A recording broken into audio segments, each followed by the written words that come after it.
নমস্কার, আলোর বর্তিকা news channel থেকে আমি প্রজ্ঞা পারিজাত আছি মহারাজ জিষ্ণুজির সঙ্গে।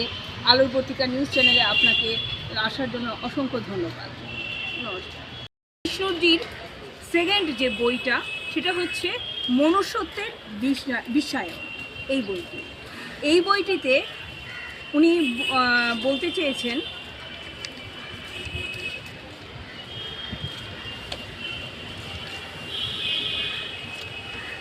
ব্যক্তি জীবন, পরিবার, সমাজ, সংস্থা, দেশ বা রাষ্ট্র, ধর্ম সব জায়গায় মনুষ্যত্বকে কিভাবে আমরা অ্যাপ্লাই করতে পারি, এই নিয়ে আমরা যিশুজির কাছ থেকে শুনে নেব কিভাবে এটা বর্ণনা করেছেন এই বইটার মধ্যে সেই কথাগুলো। দাদা, যদি কিছু আমাদেরকে এই বইটি সম্পর্কে বলবেন। ঠিক আছে। এই বইটি খুবই গুরুত্বপূর্ণ বই সকল বিশ্ববাসীর জন্য, কেননা এর বইটির নামই রয়েছে মনুষ্যত্বের বিশ্বায়ন। আমরা বিভিন্ন রকম গ্লোবালাইজেশন অর্থাৎ বিশ্বায়নের কথা শুনি, অর্থনৈতিক বিশ্বায়ন, রাজনৈতিক বিশ্বায়ন, অনেক রকম বিশ্বায়নের কথা শুনি, কিন্তু মনুষ্যত্বের বিশ্বায়ন সম্ভবত এই বইটি প্রথম। যে মনুষ্যত্বের বিশ্বায়ন কীভাবে চিন্তা করা যায়, এখানে প্রথমে ব্যক্তি থেকে শুরু করে এই বিশ্বায়ন বা মনুষ্যত্বের কীভাবে অ্যাপ্লাই করা যায়, মনুষ্যত্ব কীভাবে প্রয়োগ করা যায় এবং মনুষ্যত্ব প্রভাবিত হয়ে কীভাবে জীবনযাপন করা যায়, তাই হলো এই গ্রন্থটির মূল উদ্দেশ্য। প্রথমে আছে ব্যক্তি জীবন। আমরা দেখা যায় যে ব্যক্তি জীবনে অর্ধেকেরও কম অংশ পিতা মাতা মাস্টারমশাই কিংবা সমাজের নিয়ম মেনে চলে, তার বেশিটা মানে তার বাকি অংশটা সে ব্যক্তি নিজের মতো করে জীবনযাপন করছে। কেউ সিগারেট খাওয়া শুরু করে দিল, কেউ মদ খাওয়া শুরু করে দিল, কেউ বিড়ি খাওয়া শুরু করে দিল, কেউ ছেলে মেয়েদের মধ্যে মেলামেশা করে প্রেম করছে বা সুইসাইডও করছে, নানানভাবে জীবনযাপনকে নিজের হাতে নিয়ে নিচ্ছে। এতে কি সমস্যা হচ্ছে? সমস্যা হচ্ছে যে ব্যক্তি সর্বদা ক্রমে চলে এবং যার কর্তব্য জ্ঞান আছে তাকে নিয়ে কোনো সমস্যা নেই, কেননা সে নিজেকে সঠিক রাস্তায় পরিচালনা করার যোগ্যতা তার আছে। কিন্তু যে সমস্ত ব্যক্তি কাম, ক্রোধ, লোভ, মোহ, মদ, মাৎসর্য এই সমস্ত রিপুদের অধীন বা মনের অধীন, তারা নিজেদের পরিচালনা করার যোগ্যতা তাদের নেই। তাই তাদের দরকার একটা গাইডেন্স। সেই গাইডেন্স ছাড়া যদি জীবনযাপন করে তার জীবন ক্রমে ক্রমে দুর্বিষহ হয়ে উঠবে এবং একটা সময় বিপদ আপদ সাপদ সব কিছুর মধ্যে গিয়ে পড়বে, তার জীবন সুষ্ঠুভাবে তৈরি হবে না। এই জন্য ব্যক্তি জীবনেও যাতে সুন্দরভাবে পরিচালিত হয় তার জন্য চাই একটা সুন্দর গাইডলাইন। ওই গাইডলাইনের মধ্যেই থাকবে মনুষ্যত্ব প্রকাশের পথ। অর্থাৎ যেমন আমরা ছোটোবেলা থেকে শুনি, বিদ্যাসাগর মহাশয়ের সেই বইতে পাওয়া যায়, বর্ণপরিচয়, যে সদা সত্য কথা বলিবে, এবং ছোটোবেলায় প্রাইমারি স্কুলে এগুলো পড়ানো হয়। কিন্তু পড়ানো হলে কী হবে, মজার ব্যাপার হলো একজনও এই কথা শেখেনি। একজনও শেখেনি। কেন শেখেনি? অথচ বইতে রয়েছে, বিদ্যাসাগর মহাশয় লিখেছেন যে সদা সত্য কথা বলবে, কিন্তু কেন শেখেনি? তার প্রধান কারণ হচ্ছে যে সমস্ত মাস্টারমশাইরা এই কথাটা পড়ায় তারা নিজেরাই তাদের জীবনে অ্যাপ্লাই করেনি, তাই তাদের কথার মধ্যে জোর থাকে না, যে পরবর্তী প্রজন্ম দেখছে কি মাস্টারমশাই নিজেই রাখছে না, তাহলে আমি কেন রাখতে যাব, ওই জিনিসটা এই ব্যাপারটা কাজ করে, যার ফলে শেখে না। এই জন্য একটা সুন্দর যদি গাইডলাইন তৈরি করা যায়, যে গাইডলাইনের মধ্য দিয়ে ব্যক্তিকে তার সম্পূর্ণ স্বাধীনতা দেওয়া চলবে না, কেন যেখানে সাধারণ ব্যক্তি যেই স্বাধীনতা লাভ করে যথেচ্ছাচার জীবনযাপন করে। ঠিক, এই হচ্ছে ব্যক্তিগত জীবনের সংক্ষিপ্ত আকারে বলা হলো। এবার পরিবার, একটা পরিবার দেখা যাচ্ছে যে এক একটা পরিবার এক এক রকমভাবে চলছে। একজন বলছে, একজন মা, যে আমরা ছোটোবেলায় গরিব ছিলাম, তাই মা বাবা আমাদের শখ পূরণ করতে পারিনি, তাই আমার ছেলে যা যা শখ করবে সব আমি পূরণ করে দেবো। এটা বলে বেশিরভাগ, এটা বলে, কিন্তু ব্যাপারটা জানে না যে শখ পূরণ করে কি ছেলে ঠিকমতো মানুষ হবে, ঠিকমতো তৈরি হবে? হবে না। কেননা ওই মা যে বলছে সেও মনাধীন ব্যক্তি, অর্থাৎ রিপুয়াদির অধীন, সেই অনুসারে ছেলেকে বেশি বেশি খাওয়াবে, বেশি বেশি খাওয়ালে কী হবে, তার জিহ্বাটা মা কালীর মতো লম্বা হয়ে যাবে, অর্থাৎ লোভ বেড়ে যাবে। তারপরে দেখা গেলো সুন্দর সুন্দর জামা কাপড় চাইছে, দিয়ে দিল, এতে তার বিলাসিতা বেড়ে যাবে। বিলাসিতা। অর্থাৎ এইভাবে অমনুষ্যত্বের বিকাশ হয়ে যাবে, মনুষ্যত্বের বিকাশ হবে। আরও এইভাবে দেখা যাচ্ছে যে প্রায় প্রতিটি পরিবারে, যারা হয়তো কিছু পরিবার আছে সেখানে দেখা যাবে একটা সুন্দর শৃঙ্খলা আছে, কম পরিবার থেকে তাদের সুন্দর কালচার আছে, সুন্দর কালচার আছে। সেই কালচার যে বাড়িতে আছে বা আধ্যাত্ম বেশ কালচার, অর্থাৎ মনুষ্যত্ব প্রভাবিত কালচার, সেই বাড়ির ছেলেমেয়েরা অনেক ভালো তৈরি হয়। কিন্তু যেখানে বেশিরভাগই দেখা যাচ্ছে যে খুব সাধারণ পরিবার, সেখানে কালচার নেই বললেই চলে।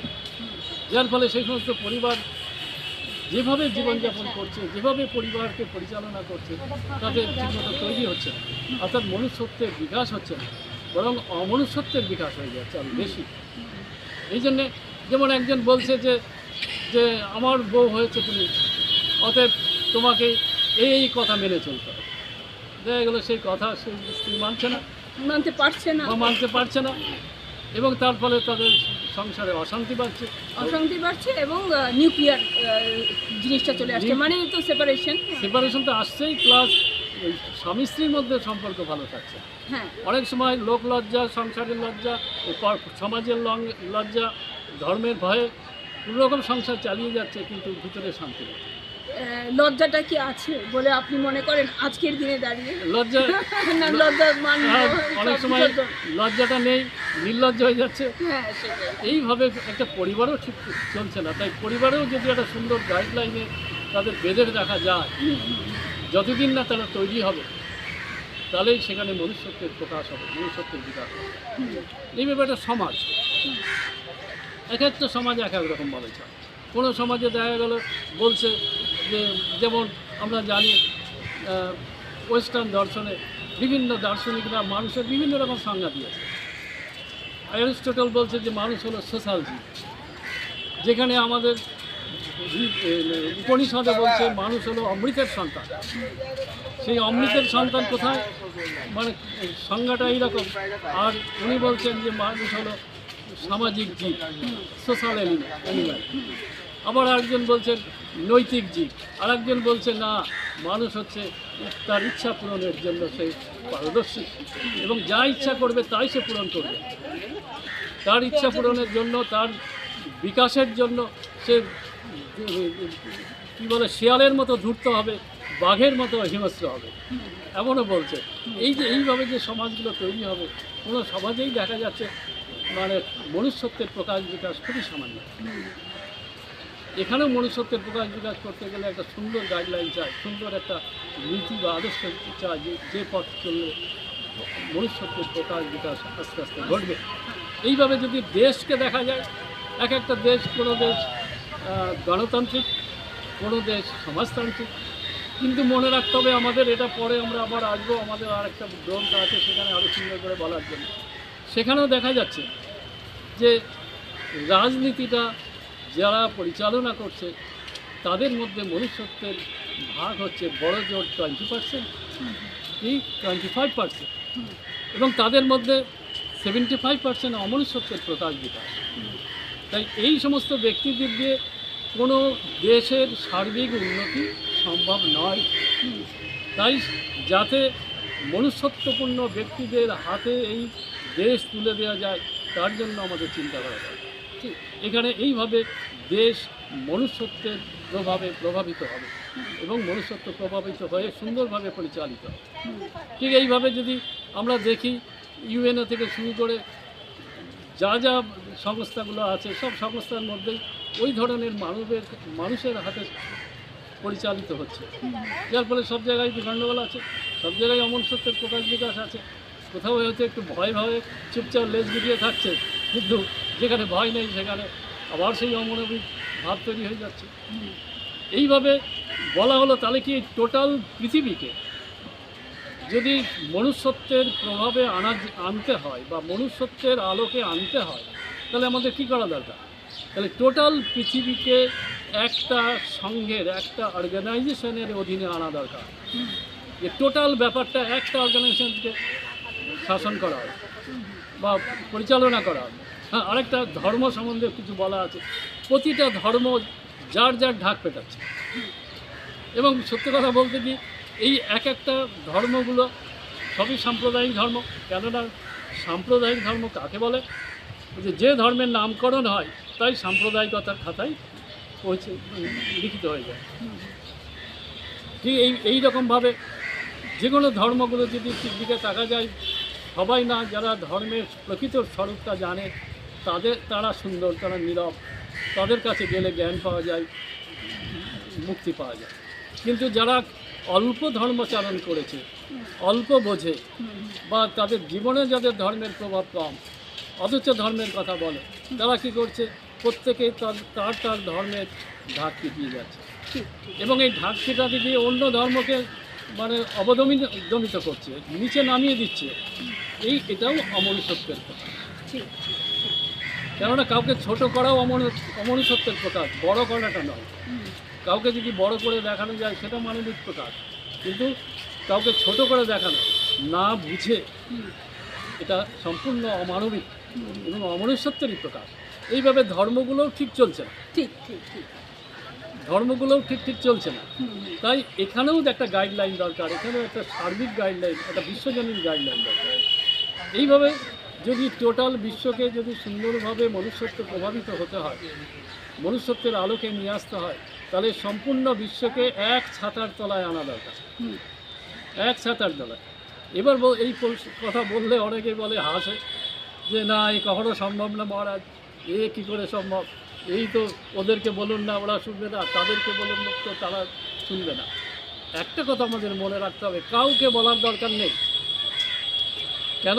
একটা ছোট্ট গল্প বললে এটা সুন্দর হবে। সেটা কি? এই বইটির একদম শেষের একটা ছোট্ট স্বরচিত গল্প বলা আছে। কীরকম? একটা বড় বাস স্ট্যান্ডে হঠাৎই বিকেলবেলা অফিস ছুটি হয়ে গেছে, কিন্তু কোনো গাড়ি ঘোড়া নেই, না ট্যাক্সি, না অটো, না টোটো, না বাস, না ট্রাম। কলকাতায় ধরো কোনো একটা বড় বাস স্ট্যান্ড। এবার সেই বাস স্ট্যান্ডে অনেকক্ষণ ধরে একজন দুজন করে সব অফিস থেকে এসে ওখানে জমা হচ্ছে। জমা হতে হতে প্রায় 150-200 লোক জমে গেছে। আর তারা কী করছে? একবার এদিকে তাকাচ্ছে, একবার এদিকে তাকাচ্ছে, যদি গাড়ি আসে। গাড়ি আসছে না, তখন দেখা যাচ্ছে 2-3 করে একটা দল হয়ে গেছে। হয়ে তারা নিজেদের মধ্যে একটু গল্প করে সময় কাটানোর চিন্তা করছে। আবার কেউ একাই দাঁড়িয়ে আছে। এইভাবে চলতে চলতে বেশ কিছুক্ষণ সময় কেটে গেছে, আরও লোক বেড়ে গেছে।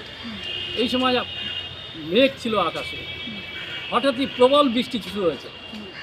এই বৃষ্টি যেই শুরু হয়েছে, ওই সমস্ত লোক এক ছুটে একটু দূরে একটা শেড ছিল, শেডে চলে গেছে। কাউকে কিছু বলতে হয়নি, এই তোমরা চলো ভিজে যাবে, কাউকে বলতে হয়নি। প্রত্যেকে যে যার তাগিদে, যে যার জীবনের বাঁচার তাগিদে এক ঝোঁকে, এক লাফে সেই শেডের তলা চলে গেছে। ঠিক এইভাবেই আমরা যেভাবে চলছি, সেটা যদি আরও কিছু বছর চলতে থাকে, তাহলে এমন একটা পৃথিবীতে পরিবেশ তৈরি হবে যে সবাই বাধ্য হবে এই এক শেডের তলে আসতে, অর্থাৎ এক ছাতার তলে আসতে, অর্থাৎ একটা কমন বিশ্বজনীন অর্গানাইজেশন বা সংগঠনের অধীনে আসবে, একটা সংঘের অধীনে আসবে। হ্যাঁ, আমাদের আরেকটা জিনিস জেনে রাখা দরকার, সেই সংঘ পৃথিবীতে তৈরি হয়ে গেছে। এটা একটা ভবিষ্যৎবাণী নয়, এটা বাস্তব। সেই সংঘ পৃথিবীতে তৈরি হয়ে গেছে, শুধু সময়ের অপেক্ষা। সেই সংঘের অধীনে সবাইকে আসতে হবে, এবং সেই সঙ্গে যিনি প্রবক্তা, তিনি এই বিশ্ব জাগরণের, এই বিশ্ব একত্রীকরণের মন্ত্র দিয়ে গেছে। সেই মন্ত্র কি? একবার প্রথমে বলা হয়েছিল, লাস্টে সবার শেষে আবার বলা যাক, তা হলো ক্রম ও মনুষ্যত্ব।